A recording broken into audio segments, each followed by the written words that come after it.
हाँ स्टूडेंट्स, हमारा जो नेक्स्ट टॉपिक था कि equation of motion by graphical method.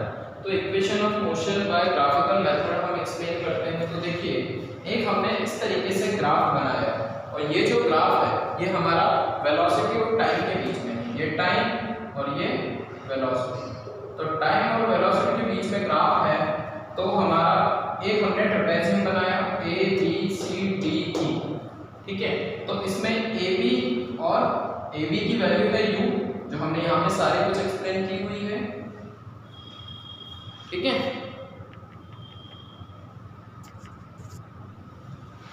A B की वैल्यू है u, सी ई की वैल्यू है v, यहाँ से यहाँ तक ये पूरा v जो है फाइनल वेलोसिटी और u जो है वो है इनिशियल वेलोसिटी, यानी किसी ऑब्जेक्ट की स्टार्टिंग वेलोसिटी। ए ई जो है वो है t टाइम।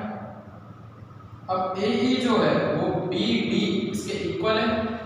तो A is equal to A B is equal to D E और A E is equal to B D.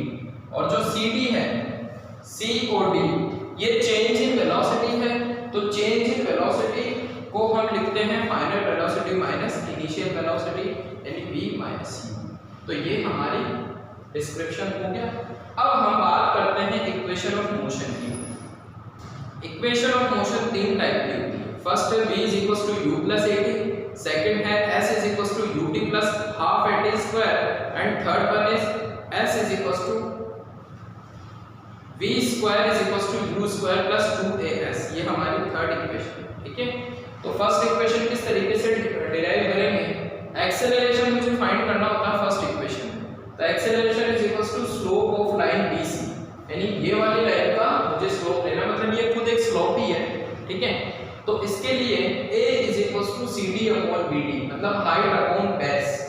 तो हाइट अपॉन बेस, तो हाइट जो है वो है सी डी और बेस जो है वो है बी डी। तो v minus you upon T, तो सी ई माइनस डी मतलब v minus you upon T. कुछ नहीं करना, बस मुझे वैल्यू पुट करनी है और सारी वैल्यूज मैंने वहां पे लिखी हुई, ठीक है। तो v minus you upon T, तो t को यहाँ पे क्रॉस मल्टीप्लाई किया, तो at is equal to v minus u, और मुझे v निकालना है, यानी फाइनल वेलोसिटी निकालनी है। तो v is equal to u को मैं उधर लेके गया तो u प्लस at, तो v इज इक्वल टू हो गया मेरा u प्लस at, ठीक है। ये मेरी फर्स्ट इक्वेशन ऑफ मोशन है। अब हम बात करेंगे सेकंड इक्वेशन की। सेकंड इक्वेशन में मुझे निकालना होता है डिस्टेंस, क्योंकि सेकंड इक्वेशन होती है s is equal to ut plus half at square. तो distance is equal to area of trapezium ABCDE, यानी ABCDE। ये पूरा एक एरिया मुझे फाइंड करना है और यही मेरा टोटल डिस्टेंस होता है, ठीक है। अब इसमें एक तो ट्रायंगल बन रहा है, एक मेरा रेक्टेंगल बन रहा है, ठीक है। तो ट्रायंगल और एक रेक्टेंगल, तो दोनों के बेस की अगर हम बात करें तो एरिया ऑफ ABDE जो मेरा रेक्टेंगल है, एक मेरा एरिया ऑफ BDC जो मेरा ट्रायंगल है, ठीक है। तो एरिया ऑफ ABDE मतलब बेस इनटू हाइट, रेक्टेंगल का फॉर्मूला, और ट्रायंगल का होता है half into base into height. तो बेस इनटू हाइट में हमने AB इनटू AE लिया, जो वहां पे सब कुछ डिस्क्राइब है। AB इनटू AE ये हो गया, और बेस इनटू हाइट जो ट्रायंगल का है वो है BD इनटू CD, ठीक है। BD इनटू CD, तो ये BD इनटू CD ले लिया। अब AB, AE, BD और CD सबकी वैल्यू यहाँ पे है, यहाँ से बस वैल्यू उठा के मैंने यहाँ पे रखी है। तो देखो UT plus half T into V minus U। अब जो V माइनस U है, ये इक्वेशन 1 से अगर मैं ये वाली वैल्यू पुट कर दूं तो चलेगा। तो मैंने यहाँ से V माइनस U की वैल्यू उठा ली AT, तो ये AT यहाँ पे लिया मैंने, ठीक है। ये हो गया UT plus half AT square, ठीक है। तो ये मेरी इक्वेशन ऑफ मोशन सेकंड है। अब हम बात करेंगे थर्ड इक्वेशन। तो थर्ड इक्वेशन के रिस्पेक्ट में उसमें भी यही निकलेगा, उसमें भी मुझे डिस्टेंस ही फाइंड करना है, ठीक है। तो जब मैं डिस्टेंस फाइंड करूंगा तो डिस्टेंस ऑफ ABCDE, यानी जो मेरा ट्रेपेजियम था वहीं से उठाया, तो ABCDE मैंने उठाया। उठाने के बाद हाफ ऑफ जो ट्रेपेजियम का एक और फॉर्मूला होता है, sum of parallel side into height. तो sum of parallel side CE plus AB, ठीक है। ये है मेरा CE प्लस ए बी। ठीक है, डायग्राम में देखना सी ई प्लस ए बी और जो हाइट है वो है टी, यानी ये वाली हाइट। ठीक है, तो ये मैंने सी ई प्लस ए बी, सी की वैल्यू बी यू और ए बी की वैल्यू यू, जो वहाँ पे सब कुछ एक्सप्लेन है वहाँ से बस वैल्यू उठा के मैंने पुट करी।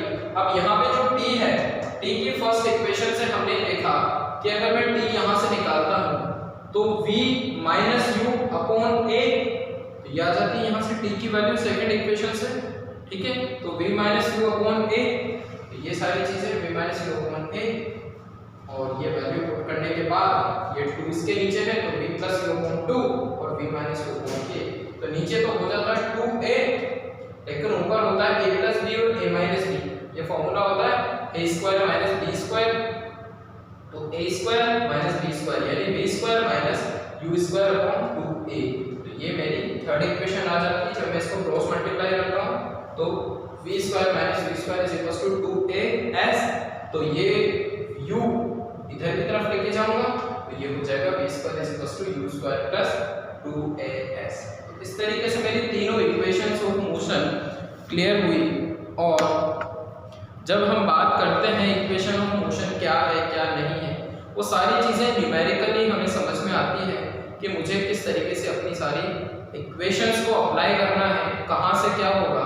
तो ये बेस लेके हम अभी तक तो हमारे पास ग्राफिकल रिप्रेजेंटेशन ये सिलेबस का, तो हम इतना ही देखते हैं। फिर जो न्यूमेरिकल आएंगे उनको भी शेयर करेंगे, उनको भी एक्सप्लेन करेंगे। तो बहुत सारी चीज़ें होती है जो काफ़ी चीज़ें वैसे समझ में नहीं आती, जब हम उनके प्रैक्टिस करते हैं, बहुत प्रैक्टिस करते हैं, तब ये चीज़ें समझ में आएंगी कि इक्वेशंस ऑफ मोशन लगती कहाँ है। ठीक है, इनके हम न्यूमेरिकल भी करेंगे, क्वेश्चंस भी करेंगे। ठीक है, अब हम जो नेक्स्ट टॉपिक है हमारे पास, नेक्स्ट टॉपिक की अगर हम बात करें तो एक छोटा सा टॉपिक है सर्कुलर मोशन। अब हम जब सर्कुलर मोशन की बात करते हैं तो सर्कुलर मोशन के रेस्पेक्ट में, जब एक सर्कुलर मोशन में आपको बताता हूँ,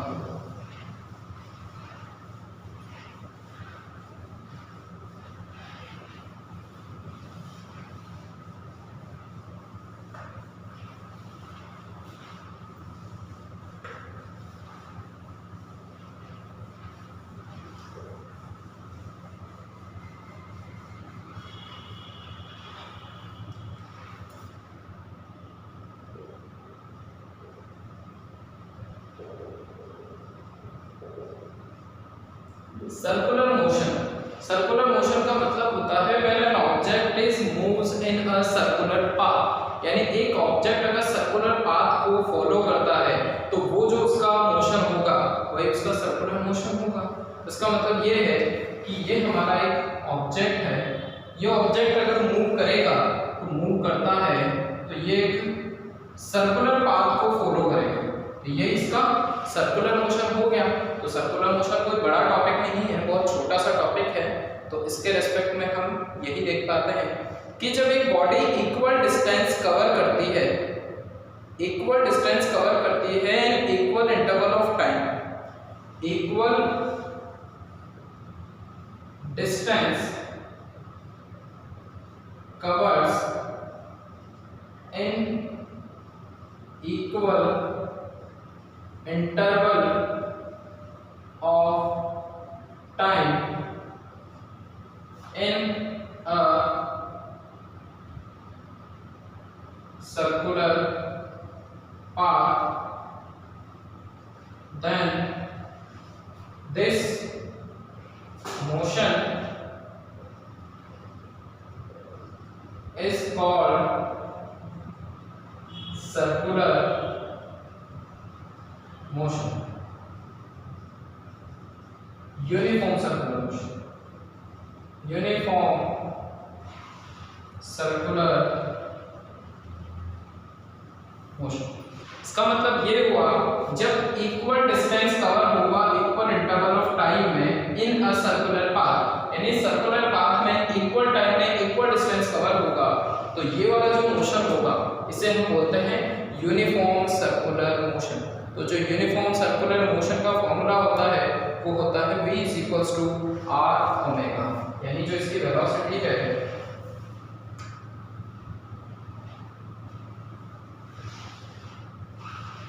मैं यहाँ पे नोट कर देता हूँ,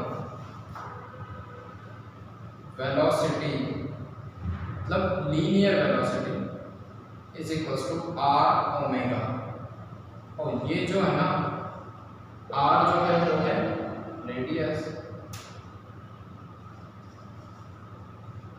या, और जो ओमेगा है वो है एंगुलर स्पीड या एंगुलर वेलोसिटी। तो बस ये एक छोटा सा फॉर्मूला है, लीनियर वेलोसिटी को मैं v से डिनोट करता हूँ, v equals to r omega. जो w होता है ना, w उसके दोनों ऊपर वाले जो पैर हैं उनको थोड़ा सा घुमा दो, तो ये हो गया मेरा आर ओमेगा। तो बस यही हमारा एक छोटा सा टॉपिक था जो क्लियर हुआ, ठीक है। तो इस तरीके से हमारा ये वाला चैप्टर फिनिश होता है, और जो इसके बाद न्यूमेरिकल वगैरह की बात आती है, तो न्यूमेरिकल के लिए हम थोड़ा सा कैटेगराइज करेंगे कि किस तरीके से कौन कौन से न्यूमेरिकल कहाँ कहाँ पे होते हैं, फॉर्मूलाज कहाँ कहाँ पे यूज होते हैं, क्योंकि हमारे पास ज़्यादा फॉर्मूला तो नहीं है, लेकिन मोशन की जो तीनों इक्वेशंस हैं, सर्कुलर मोशन है, तो इनके फॉर्मूला किस तरीके से हमें अप्लाई करने होते हैं, ये सारी चीज़ें हम धीरे धीरे करेंगे। अभी तक तो ये हमारा चैप्टर जो भी था आज तक, फर्स्ट लेक्चर और ये वाला लेक्चर, तो ये दोनों कंप्लीट हो चुके हैं। और इसके बाद अपनी बुक को ओपन करना, उसकी जो टेक्स्ट एक्सरसाइज है उनको सॉल्व करना। टेक्स्ट एक्सरसाइज नहीं आए तो फिर हम आगे बात करेंगे कि किस तरीके से उनको भी सॉल्व करना है। कैटेगरी वाइज क्वेश्चन करोगे कि पहले मुझे बुक के बीच में जो ब्लू वाले क्वेश्चंस आते हैं एक्सरसाइज में, तो ब्लू वाले क्वेश्चन को सॉल्व करें, उनकी थ्योरी समझें कि उसको किस तरीके से मैं एक्सप्लेन कर सकता हूँ। अगर 1 मार्क का क्वेश्चन होता है तो उसे कैसे एक्सप्लेन करना है, अगर 2 मार्क का क्वेश्चन है तो उसे कैसे एक्सप्लेन करना है। तो धीरे धीरे सारे क्वेश्चंस अपने आप सॉल्व करें। नहीं आएगा तो हम फिर मिलते हैं, फिर हम दोबारा सारे क्वेश्चंस को सॉल्व करेंगे, बट अपनी मेहनत करें और अपने क्वेश्चन खुद सॉल्व करने की कोशिश करें। तो ये सारी चीज़ें ईजी है, ऐसा कुछ टफ नहीं है कि मोशन बहुत बड़ा चैप्टर है, बहुत ईजी चैप्टर है। अपने बुक से एक बार रिवाइज जरूर करें और सारी चीज़ों को दोबारा पढ़ें, ठीक है। तो see you next lecture for new chapter. तो हम नए चैप्टर के साथ नए लेक्चर में मिलेंगे, और थैंक यू वेरी मच।